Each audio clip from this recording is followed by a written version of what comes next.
Wassalatu wassalamu ala asyrafil anbiya'i wal mursalin Nabiyyuna Muhammadin sallallahu alaihi wasallam wa ala alihi wa sahbihi ajma'in.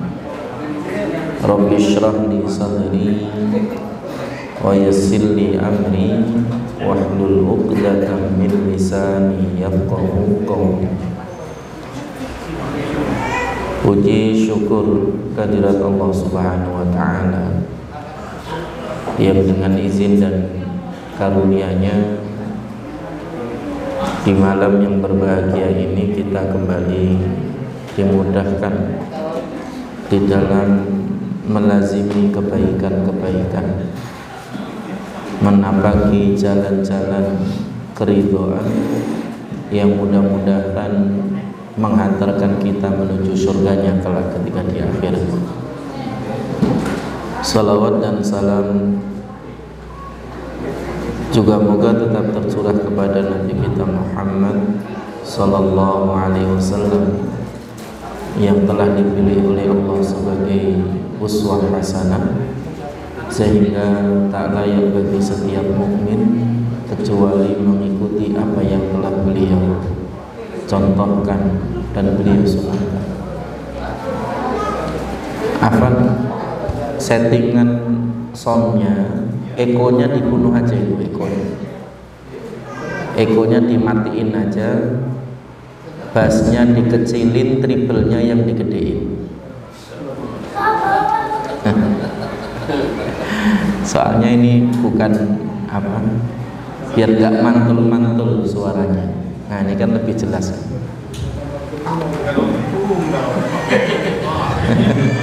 Bukan organ tunggal, jadi kalau pakai eko jadi mantul-mantul. Udah habis, ekonya habis. Oke. Apa suaranya kegedean? Baik. Pada kesempatan malam hari ini kita akan membahas hadis yang ke-727. Jadi sudah 700 hadis, Pak. Sunnahnya, sodakohnya 2,5%. Jadi kalau sudah belajar 727 hadis, berarti minimal menyampaikan 1/40-nya. Jadi nanti berarti berapa hadis itu? 700 bagi 40, ya paling tidak sekitar 20-an hadis ya. Berarti jenengan nanti pulang dari sini menyampaikan 20 hadis. Doa apa lopora gitu biasanya. Baik. Hadis yang ke-727 dari Anas bin Malik radhiyallahu anhu. Ia berkata, qala rajulun 'indan nabiyyi sallallahu alaihi wasallam, Allahumma illam tu'tini malan fa atasaddaqu bihi fabtalini bi bala'in yakunu fihi ajrun. Suatu ketika ada seorang laki-laki yang berkata di sisi Nabi sallallahu alaihi wasallam, Allahumma ya Allah, jika engkau tidak memberikan kepadaku harta yang aku bisa bersedekah dengannya, maka ujilah aku dengan satu ujian yang di dalamnya aku mendapatkan pahala. Faqala, maka kemudian Nabi berkata mendengar hal itu, ya, Subhanallah la tutiquhu, Maha suci Allah, sungguh engkau tidak akan pernah sanggup. Ala qulta Allahumma atina fid dunya hasanah wa fil akhirati hasanah wa qina adzabannar. Kenapa engkau tidak mengatakan saja Allahumma atina fid dunya hasanah, ya Allah, berikanlah kepadaku kebaikan di dunia, wa fil akhirati hasanah, dan di akhirat, dan kebaikan di akhirat, wa qina adzabannar, dan jagalah kami dari api neraka. Dalam riwayat lain disebutkan, dakhala qultu li Humaid an-Nabi sallallahu alaihi wasallam qala na'am, dakhala ala rajulin qad jahada minal marad. Diriwayatkan dari Anas bin Malik dari Humaid, ya. Suatu ketika Nabi pernah membesuk seorang laki-laki yang sakitnya sudah sangat parah. Faka'annahu farakhun mantuf, yang saking parahnya sakitnya itu hingga seakan-akan dia sudah putus asa dengan sakitnya tadi. Qala ud'ullaha bi syai'in awsalhu, maka kemudian orang itu berkata kepada Nabi sallallahu alaihi wasallam, berdoalah kepada Allah atau mintalah sesuatu. Faja'ala yaqul,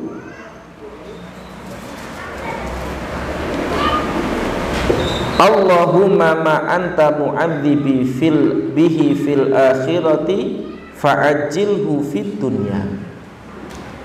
Ketika Nabi membesuknya dan kondisinya sudah sangat parah itu, Nabi berkata kepada orang itu dengan mengatakan kepadanya, berdoalah kepada Allah atau mintalah sesuatu, entah minta sembuh atau minta sabar atau minta apa, berdoa. Maka kemudian orang itu berdoa, ya Allah, seandainya engkau mengazabku kelak di akhirat, maka segerakanlah azab itu di dunia. Maka kemudian Nabi berkomentar, Subhanallah la tastati'u, Maha suci Allah, sungguh engkau tidak akan pernah mampu untuk menanggungnya.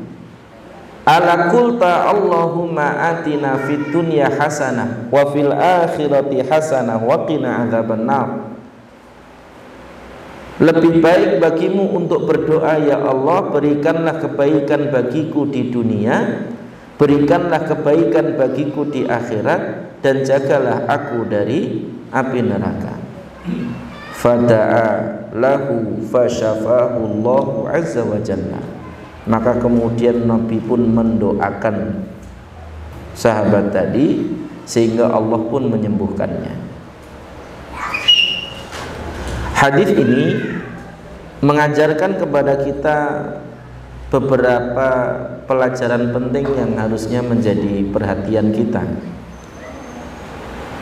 Seringkali manusia itu ketika kemudian menemui kebuntuan, menemui kesulitan yang tidak kunjung usai, menemui masalah yang tidak kunjung selesai, kadang-kadang terlintas di pikirannya, udahlah kalau gini mati aja, atau udahlah kalau gini udah nggak usah hidup aja.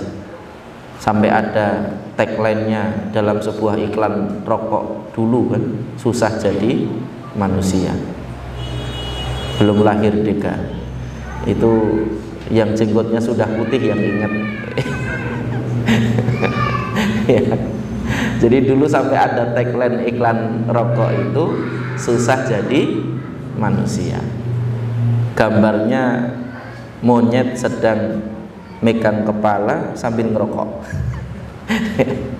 Nah, ini bagian dari yang juga perlu untuk kita jadikan sebagai renungan bagi kita. Ternyata manusia itu seringkali mudah berputus asa ketika kemudian mendapati kesulitan-kesulitan tadi, ya. Dan Islam mengajarkan kepada kita untuk tidak mudah berputus asa. Yang Allah Subhanahu wa taala berfirman di dalam ayatnya, wala tai'asu mir rahmatillah, janganlah kalian berputus asa dari rahmat Allah. Sesungguhnya yang berputus asa dari rahmat Allah itu hanyalah orang-orang kafir. Sedangkan orang yang beriman tidak layak untuk berputus asa dari rahmat Allah Subhanahu wa ta'ala. Dan ini salah satu di antara pelajaran berharganya, ya. Hadis ini juga mengajarkan kepada kita tentang antusiasme para sahabat di dalam mengamalkan kebaikan dan juga semangatnya mereka di dalam mengambil porsi kebaikan itu, ya. Sampai ketika kemudian berdoa, seandainya memiliki harta pun harapannya agar supaya bisa sedekah. Beda dengan kita. Kita ini juga sama-sama kalau doa itu, ya Allah karuniakanlah rezeki yang banyak, uang yang banyak, rekening yang gendut, gitu kan. Tapi tujuannya bukan untuk bisa bersedekah, ya. Kadang-kadang tujuannya minta harta yang banyak itu supaya bisa beli rumah, supaya bisa beli mobil, supaya bisa sombong kuwi mau sing ngomong. Ya, wah ini nih. Ini biasanya berani ngomong gitu nggak bawa istri biasanya. Iya, biasanya nggak bawa istri itu yang berani ngomong kayak gitu. Nah ini masalahnya. Seringkali kemudian kita, ya, berbeda dengan yang dilakukan oleh para sahabat tadi. Kalau para sahabat kalaupun berdoa kepada Allah minta harta pun tujuannya adalah supaya bisa melaksanakan ibadah, entah bersedekah, entah berinfak di jalan Allah, entah membangun masjid atau apapun. Pernah suatu ketika disebutkan dalam sebuah riwayat ada 3 orang sahabat. Yang saya ingat cuma salah satunya. Salah satunya adalah Abdullah bin Zubair, ya. Salah satunya Abdullah bin Zubair. Siapa Abdullah bin Zubair? Putra dari Zubair bin Awam, ya. Ibunya Abdullah itu adalah Asma binti Abi Bakar. Berarti Abdullah bin Zubair cucunya Abu Bakar, ya. Jadi Abdullah bin Zubair itu pernah berkumpul dengan 3 orang sahabatnya. Coba sekarang masing-masing kita berdoa, nanti kita aminkan sama-sama. Yang satu berdoa, ya Allah, aku ingin memiliki harta yang banyak sehingga aku bisa membebaskan 1000 orang budak. Membebaskan budak itu nggak murah, Pak. Budak itu harganya bahkan lebih mahal daripada robot pembersih lantai, bahkan lebih mahal daripada gadget paling mahal hari ini. Itu harga seorang budak dulu, cukup mahal, ya. Yang satunya lagi kemudian berdoa, ya Allah, aku ingin Engkau berikan kekayaan sehingga aku bisa berinfak di jalan Allah dengan 1000 ekor kuda perang. Hitungannya udah 1000, bukan 1000 sehari, bukan. 1000 ekor kuda, ya, kalau kudanya Prabowo 1 ekornya harganya 3M, berarti kalau 1000 berapa, Pak? Ya, 3 triliun. Bukan 271 triliun, bukan, ya, 3 triliun, ya. Ini yang kemudian diinginkan. Sedangkan yang satu lagi berdoa, ya Allah, sesungguhnya aku ingin menjadi salah seorang di antara yang memimpin kaum muslimin, sehingga kemudian aku mati dalam keadaan syahid.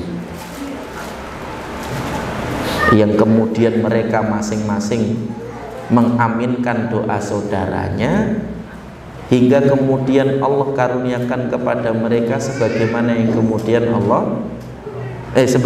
kemudian mereka doakan. Termasuk Abdullah bin Zubair kan meninggal ketika pada masa Yazid bin Muawiyah, sampai ketika kemudian Abdullah bin Zubair saat itu berlindung di balik Ka'bah, Yazid yang memerintahkan Hajjaj bin Yusuf saat itu melemparkan batu-batu dengan manjaniknya, sehingga kemudian Ka'bah pun sempat hancur sebagian bangunannya. Jadi Ka'bah itu pernah beberapa kali rubuh, Pak, sampai kemudian dibangun kembali. Jadi Ka'bah itu pernah beberapa kali rubuh kemudian dibangun ulang. Di antaranya pernah pada masa Nabi SAW, yaitu kurang lebih 3 tahun sebelum kenabian, ya, dimana kemudian Ka'bah saat itu terkena banjir, karena dulu Ka'bah itu hanya batu yang disusun, sehingga ketika terkena air bah dia rubuh, bahkan pondasinya sebagian hilang. Dan Nabi saat itu bersama dengan orang-orang Quraisy, ya, bahu membahu untuk membangun Ka'bah. Itu kurang lebih 3 tahun sebelum kenabian. Lalu kemudian pernah hancur lagi pada masa Abdullah bin Zubair, ya, yang kemudian akhirnya dibangun ulang. Dan itulah bagaimana kemudian dahulu kita dapati bagaimana Ka'bah itu pernah rubuh kemudian dibangun ulang, sekaligus mengajarkan kepada kita bahwa bangunan Ka'bah itu yang istimewa bukan semata-mata bangunannya. Kalau bangunannya ya hanya terdiri dari batu dan semen hari ini, tidak lebih, tidak kurang. Adapun kita dapati warnanya hitam itu karena dipakaikan baju, pakai kiswah yang digonta-ganti setiap tahunnya. Tapi di dalamnya ya hanya bangunan batu bata yang disusun sedemikian rupa, ya. Tidak ada yang istimewa. Bahkan Hajar Aswad pun, kalaulah bukan karena Nabi memerintahkan kita untuk menciumnya, dia tidak ada istimewanya, cuman batu aja biasa. Makanya Umar kan pernah berkomentar, seandainya bukan karena sahabatku memerintahkanku, maksudnya adalah Nabi SAW, memerintahkanku untuk menciummu, niscaya aku tidak akan pernah menyentuhmu sama sekali. Ya sebagaimana batu, ya batu-batu itulah.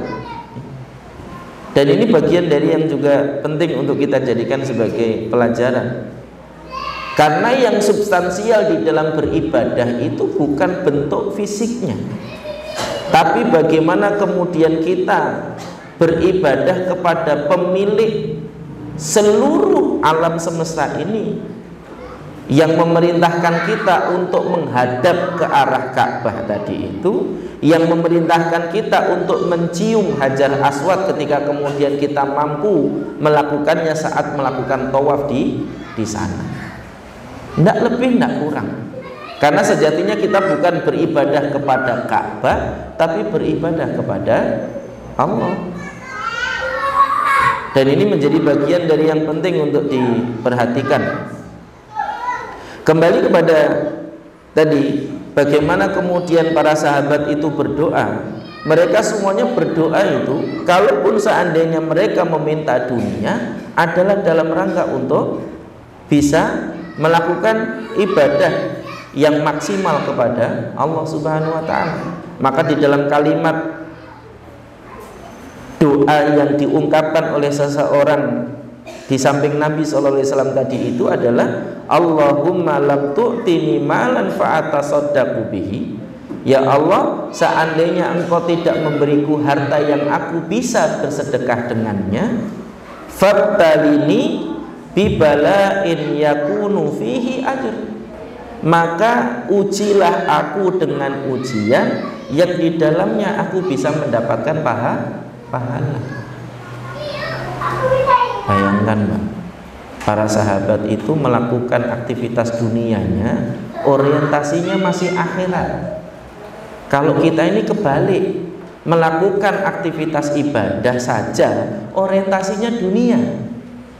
Umroh biar kaya, sholat duha biar rizkinya melimpah, sedekah biar diganti 700 kali lipat. Jadi kita ini kebalik-balik ya.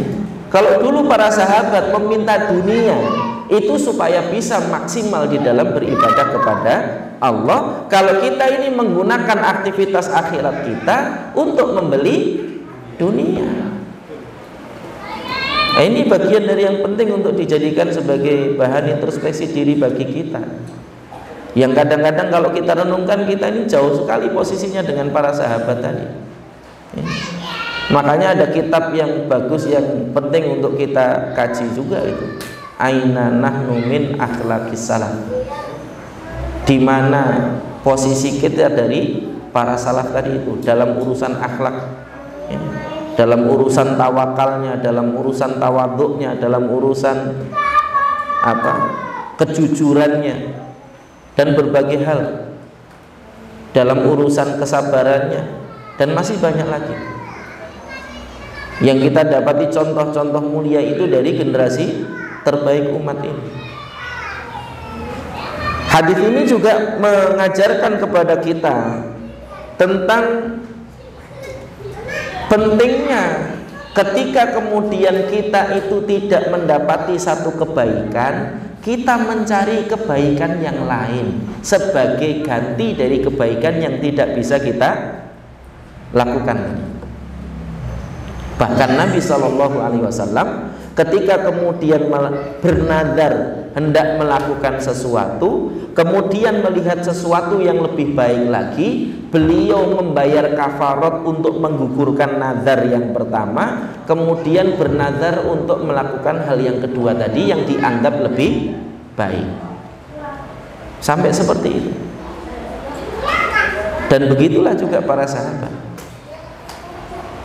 Makanya mengamalkan perintah Allah Subhanahu wa taala di dalam firman-Nya Quran surat Al-Insyirah, kalimatnya Allah juga cukup jelas, fa idza faraghta fansab.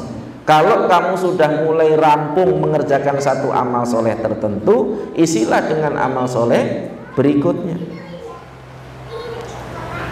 Jadi seorang mukmin itu tidak pernah membiarkan waktunya berlalu tanpa terisi dengan amal saleh. Jadi nggak ada kok seorang mukmin itu kerjaannya cuman rebahan. Nggak ada seorang mukmin kok kerjaannya cuman bengong.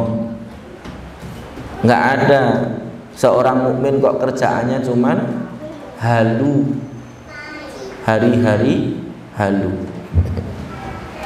Kalau berkepanjangan nggak putus-putus ya. Kalau memang kita terhalang dari melakukan satu kebaikan, lakukan kebaikan yang lain. Selalu isi kesempatan yang kita miliki itu dengan kebaikan-kebaikan, sebagaimana yang kemudian dilakukan oleh para sahabat tadi. Setiap kali kemudian mereka terhalang dari melakukan satu kebaikan, mereka akan berusaha untuk mencari kebaikan pengganti untuk mengisi waktu mereka tadi itu. Makanya sebenarnya kalimat yang diungkapkan oleh laki-laki di samping Nabi menurut riwayat Anas bin Malik tadi itu maksudnya baik, mencari pengganti karena tidak bisa bersedekah, pengen diuji, yang di ujian itu nanti dia mendapatkan pahala. Jadi yang dikejar tetap pahala, Pak. bukan dunia. Walaupun tidak salah mengejar dunia, ketika kemudian menjadikan itu sebagai wasilah kita untuk mendapatkan akhirat. Cuman kadang-kadang banyak yang hilang, giliran ngejar dunia kelabasan, lupa akhiratnya. Nabi SAW pernah mengingatkan, madzibani ja'i'ani, tidaklah dua ekor serigala yang kelaparan. Jazakallah khair. Tidaklah dua ekor serigala yang kelaparan dilepaskan di sekumpulan kambing lebih berbahaya dibandingkan kecintaan seseorang pada dunia. Dalam redaksi ini disebutkan tidaklah lebih merusak dibandingkan kecintaan seseorang kepada dunia. Dan ini menjadi bagian dari peringatan Nabi kepada kita. Ya. Itu dikutip oleh Ibnu Abi Dunya di dalam kitabnya Islahul Man. Riwayat dari Nabi SAW yang mengingatkan kita bahwa hubbud dunya, cinta dengan dunia itu memiliki efek damage yang sangat besar, efek kehancuran yang sangat besar, bahkan lebih menghancurkan, lebih merusak dibandingkan dua ekor serigala yang kelaparan yang dilepaskan di kerumunan kambing. Dan ini menjadi bagian dari yang penting untuk kita jadikan sebagai pelajaran bagi kita, bahwa apa yang kemudian diingatkan oleh Nabi kepada kita tadi itu menunjukkan bahwa sesuatu itu harusnya dihindari secara maksimal. Jangan kemudian kita mudah untuk memperturutkan dunia tadi itu, ya akhirnya kemudian kita terlalaikan dari akhirat. Kalau jenengan ngejarnya akhirat, Pak, dunia mesti nggak lupa dilewati. Tapi kalau jenengan ngejarnya dunia, mesti akhiratnya kadang-kadang keteteran. Contoh, saya kasih contoh. Nguli. Namanya nguli itu kalau mau dituruti ya kadang-kadang kerjaannya yo enek, wae. Setiap hari yo ada aja. Selama fisik masih kuat yo pengennya ditandangi terus gitu kan. Pengennya diambil semuanya. Pengennya dikerjakan semuanya. Tapi ingat bahwa fisik kita ini punya batasnya, sebagaimana waktu kita juga terbatas. Sekuat apapun kita, kalau kemudian kita hanya mempergunakan fisik kita untuk mencari dunia, khawatirnya tidak akan menjadi bagian dari yang menghantarkan kita kepada kebaikan akhirat tadi. Ini yang harusnya kita hati-hati. Karena Nabi juga mengingatkan dalam hadisnya kalimat tadi, tidaklah dua serigala yang kelaparan dilepaskan di sekumpulan kambing itu lebih merusak dibandingkan kecintaan seseorang kepada dunia. Bahkan dalam riwayat lain disebutkan lebih menghancurkan agamanya, ya, lebih merusak jiwanya. Maka salah satu di antara tujuan sedekah, khususnya zakat, itu adalah apa? Untuk mensucikan jiwa, agar jiwanya enggak rusak ke bawah sifat bakhil. Karena salah satu di antara sifat yang tercela dan yang merusak jiwa manusia adalah sifat bakhil. Bahkan Allah menyebut sifat bakhil itu dengan sebutan fahisyah. Asy-syaitan ya'idukumul faqra wa ya'murukum bil fahsya. Sesungguhnya setan itu menakut-nakuti kalian dengan kemiskinan dan memerintahkan kalian untuk berbuat keji. Padahal kata fahisyah atau ngobrol sama Allah nggak bisa lama, tapi kalau ngobrol sama yang ditemani kopi tadi itu bisa sampai pagi. Nah ini masalah ini. Kenapa kalau kemudian kita baca status WA, baca komenan di grup itu nggak rampung-rampung, Pak? Grup ini sudah dibaca, entek pindah grup lain. Padahal wongnya ya isine kuwi-kuwi wae. Grupe tok sing akeh. Sing komen ya itu aja gitu maksudnya. Dilalah komenane ya ora adu-adu, ya ngono-ngono wae komene, ora enggak yang variatif gitu, enggak. Mesti komenane ujung-ujungnya itu padha wae gitu maksudnya. Sing komen ya mesti kuwi wong gitu misalnya. Ya. Dan itu yang kita dapati. Tapi giliran kemudian baca Quran dapat 2 lembar wis sepet mripate. Ngantuk kawanane, kan gitu. Dan ini menjadi bagian dari yang penting untuk kita jadikan sebagai renungan kita. Jadi jauh sekali ternyata hirs kita, antusias kita di dalam melakukan aktivitas-aktivitas kebaikan itu dibandingkan dengan para sahabat Nabi. Ya. Hadis ini juga mengajarkan kepada kita tentang larangan Nabi Shallallahu Alaihi Wasallam kepada kita untuk meminta keburukan kepada Allah Subhanahu wa Ta'ala. Jadi kalau berdoa itu, Pak, perintahnya adalah berdoa yang baik-baik saja. Sebagaimana Nabi juga perintahkan kita untuk berkata hanya yang baik saja, atau dia falyakul khairan au liyasmut. Maka di dalam berdoa juga sama. Sebaiknya kita berdoa ya hanya yang baik-baik saja. Khawatirnya ketika kita berdoa keburukan untuk diri kita sendiri, kita tidak mampu menanggungnya. Sebagaimana yang disebutkan oleh Nabi di dalam hadis tadi, subhanallah la tastati'u, Maha suci Allah, sungguh engkau tidak akan pernah mampu untuk menanggung kesulitan atau ujian tadi itu. Yang kalau seandainya kita diuji oleh Allah, kita harus berusaha untuk bersabar. Tapi jangan pernah meminta ujian. Minta perang nggak usah. Burung mesti kalau perang ini kita bisa bertahan, bisa bersabar. Hati kita ini belum seperti warga Gaza, ya.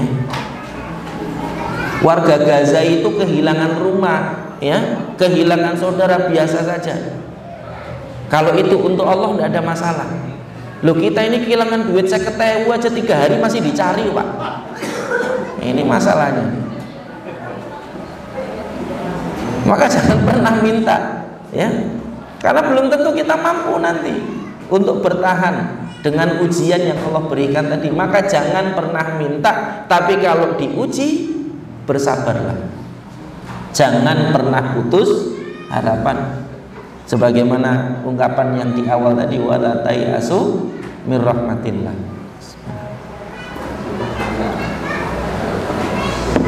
Jangan pernah berputus asa dari rahmat Allah.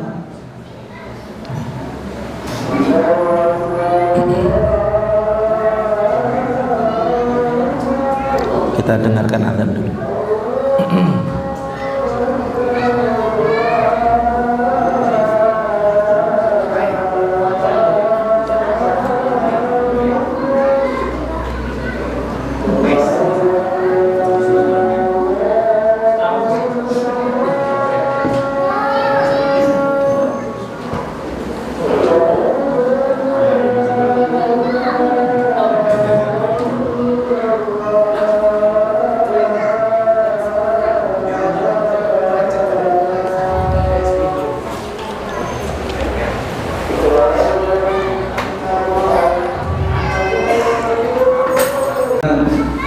zuhudnya para sahabat terhadap dunia dan takutnya mereka terhadap urusan akhirat, serta keutamaan dari ilmu dan pentingnya memahami adab di dalam berdoa, serta sering berkumpul dengan para ulama, sehingga ketika kita mendapati diri kita tidak memahami sesuatu, kita bisa langsung bertanya. Dan ini menjadi bagian dari yang penting untuk diperhatikan. Pelajaran berikutnya adalah bahwa hadis ini menjadi dasar sunnahnya mengucapkan tasbih saat melihat sesuatu yang menakjubkan. Kan dulu sempat heboh tuh di media sosial terkait dengan subhanallah itu kalau untuk melihat sesuatu yang menyedihkan, tapi kalau takjub dengan sesuatu yang indah, sesuatu yang bagus, ucapkan masya Allah. Padahal mau mengucapkan masya Allah, mau subhanallah, ada dasarnya semua. Ini salah satu hadisnya, ya, bahwa mengucapkan kalimat tasbih dijelaskan oleh syarih hadisnya di sini, ya, fihi jawazu tasbihi indat ta'ajjub. Hadis ini mengajarkan kepada kita tentang bolehnya mengucapkan tasbih ketika kita takjub, ketika kita melihat sesuatu yang menakjubkan. Dan ini bagian dari yang penting untuk jadi pelajaran, ya. Jadi nggak usah ribut lagi masalah ngucapinya subhanallah atau masya Allah. Itu dua-duanya sama-sama dzikir, wis oleh kabeh, udah itu aja, ya. Nggak usah diributin, ya. Kadang-kadang kalau ribut itu malah kadang-kadang justru menunjukkan kebodohan kita sendiri, ya. Udah nggak usah ribut. Kalau misalnya antum meyakini masya Allah aja, yuk silakan, tinggal diamalkan, ya. Dan ini bagian dari yang penting untuk diperhatikan. Yang terakhir, hadis ini juga mengajarkan bagaimana kasih sayang Nabi kepada umatnya. Setiap kali mendapati ada di antara sahabatnya yang sakit, beliau membesuk dan mendoakan kesembuhan mereka. Maka juga bagian dari tradisi yang tidak boleh dihilangkan, kalau ada saudara kita yang sakit dibesuk, siapapun dia, Pak. Jangan hanya kalau dia orang kaya dibesuk, tapi kalau miskin nggak dibesuk, jangan. Jangan karena dibesuknya kalau akrab aja, kalau nggak akrab nggak dibesuk, jangan. Jangan dibesuknya itu kalau kita punya utang sama dia, kalau nggak punya utang nggak pernah besuk, gitu, jangan. Ya, nggak enak sudah diutangi, kira dia sakit nggak mau besuk, gitu misalnya, jangan. Ya, kalau kita yang punya piutang, kalau kita besuk, khawatirnya nanti dikira mau nagih utang. Ya. Nah, ini bagian dari yang penting untuk diperhatikan. Wallahu a'lam bishawab, ya. Demikian barangkali yang dapat kita kaji pada kesempatan malam hari ini. Kita lanjutkan tanya jawab nanti pada Isya insyaallah. Mohon maaf atas salah kata, salah ucap, salah tingkah. Wabillahi taufiq wal hidayah. Assalamualaikum warahmatullahi wabarakatuh.